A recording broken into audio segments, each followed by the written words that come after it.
सुस्वागतम, सुप्रभातम।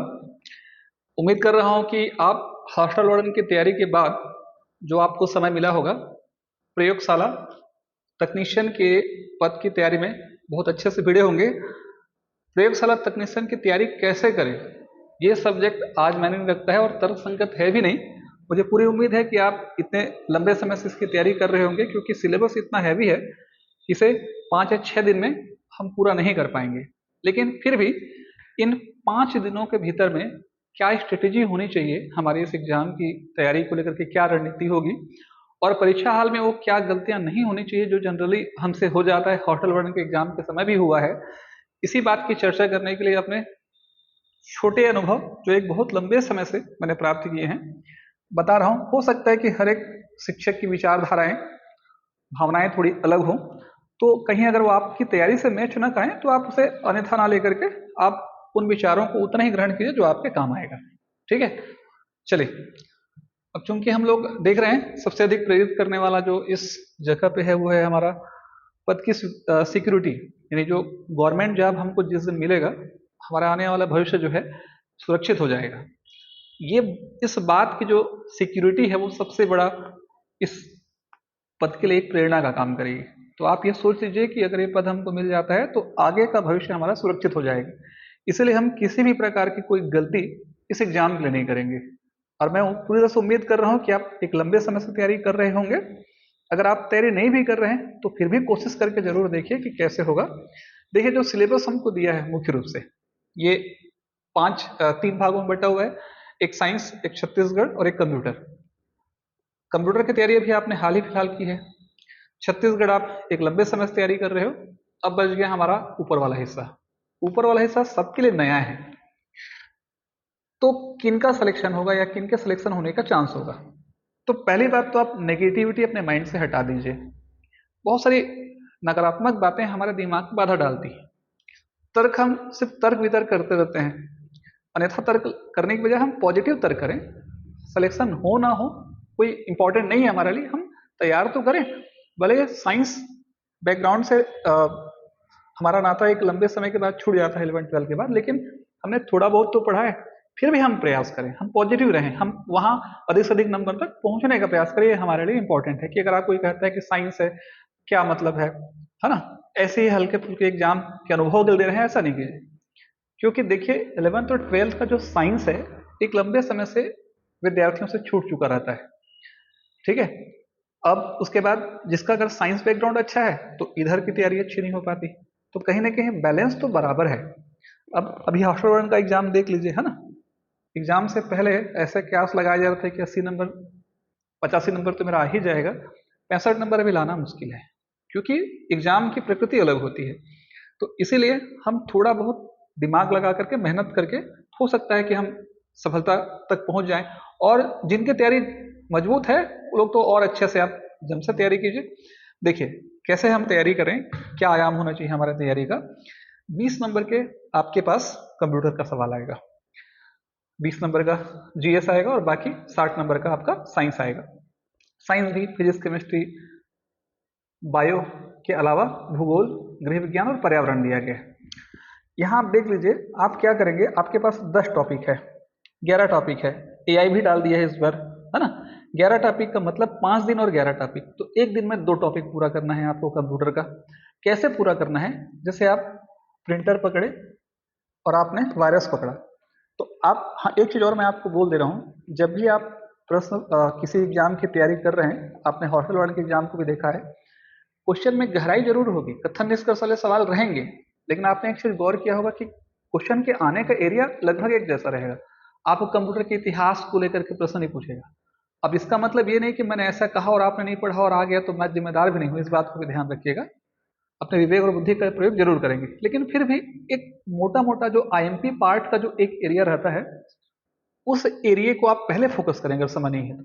यानी जहां से क्वेश्चन आना ही है, जैसे कि आपका मल्टी एंटीवायरस से आएगा, इंटरनेट से आएगा, है ना, ऑपरेटिंग सिस्टम से आएगा, प्रिंटर से आएगा, सीपीयू इनपुट से आएगा, हो सकता है कि कुछ कुछ एक्स्ट्रा जो चीजें हैं, ठीक है, वहां से क्वेश्चन ना आए।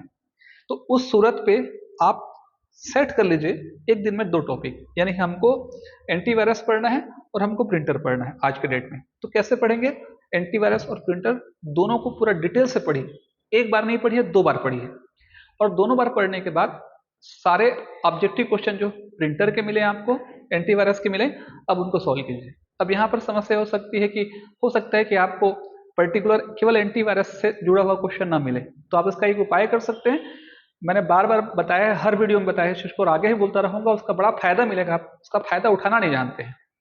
कोई भी एग्जाम की जब तैयारी करते हैं आप, तो प्रीवियस ईयर के क्वेश्चन पेपर सॉल्व कीजिए। व्यापम और खास करके व्यापम का जो एग्जाम हो रहा है, उस व्यापम के एग्जाम के प्रीवियस ईयर जितने भी एग्जाम हुए हैं, उसमें जितने भी जगह कंप्यूटर आया है, सबको सॉल्व कीजिए। देखिए बहुत सारे क्वेश्चन रिपीट होंगे, ठीक है? तो आप अध्याय निकाले, क्वेश्चन पढ़े, डिटेल पढ़ लीजिए उसका पूरा, और यानी हाउ जो है उसके सारे ऑब्जेक्टिव क्वेश्चन, या नहीं तो आपके पास अगर 20 से एग्जाम के सेट हैं कंप्यूटर के, तो पहले ही दिन आप कम से कम 3 प्रैक्टिस सेट सॉल्व कीजिए, बहुत अच्छे से कीजिए। सेम इस प्रोसेस को आपको पूरे 5 दिन अपनाना है, यानी 5 दिन के अंदर में पूरा रिवाइज होना चाहिए with objective question. Same Chhattisgarh के लिए भी, जहां से ज्यादा क्वेश्चन आना है, जैसे मान लीजिए पंचायती राज सिलेबस में है, हो सकता है कि मैं मना करूं और आ जाए तो मैं जिम्मेदार नहीं हूं, बार बार बोल रहा हूं, पंचायती राज को पढ़ना भी लेंदी है, तो पंचायती राज को स्किप कर लीजिए। लेकिन इसमें आपका उद्योग, ऊर्जा, जल और खनिज संसाधन, इसको पढ़ना आसान है, तो आप पूरी कहानी पढ़ लीजिए, इंपॉर्टेंट डाटा को याद कर लीजिए, ठीक है? उसके बाद इसके ऑब्जेक्टिव क्वेश्चन लगाइए।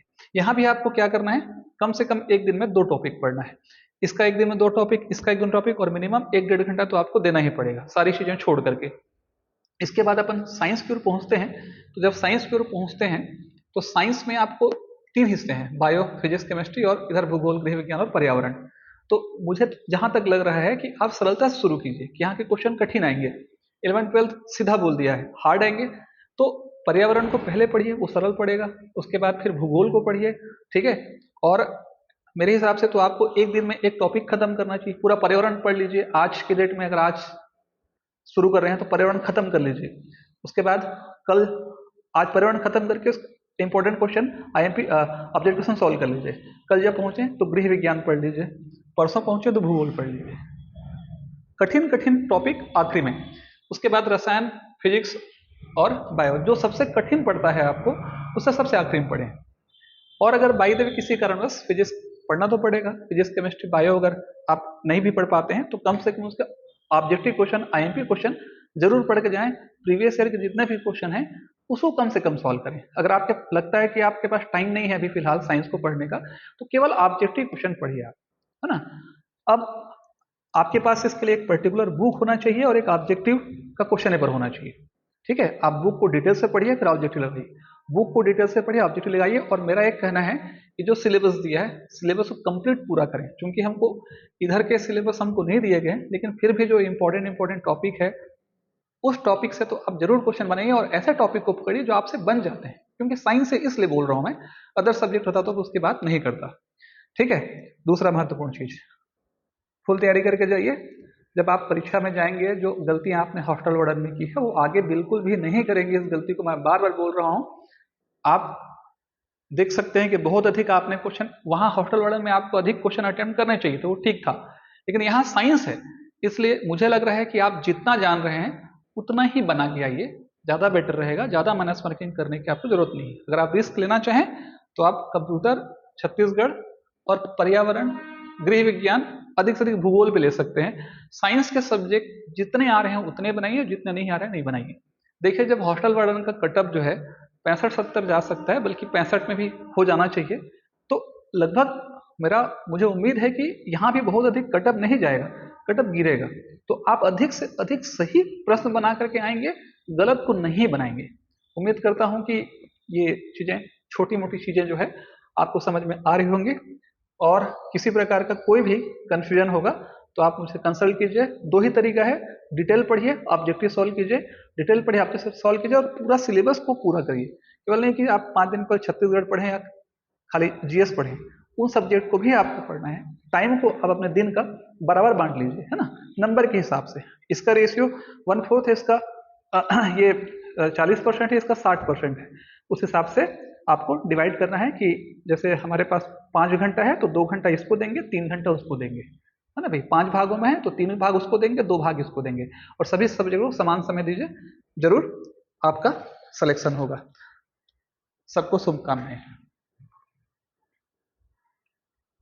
आपके सकारात्मक सुझावों का स्वागत रहेगा, और कोई भी कंफ्यूजन होगा तो आप कमेंट बॉक्स में कमेंट भी कर सकते हैं।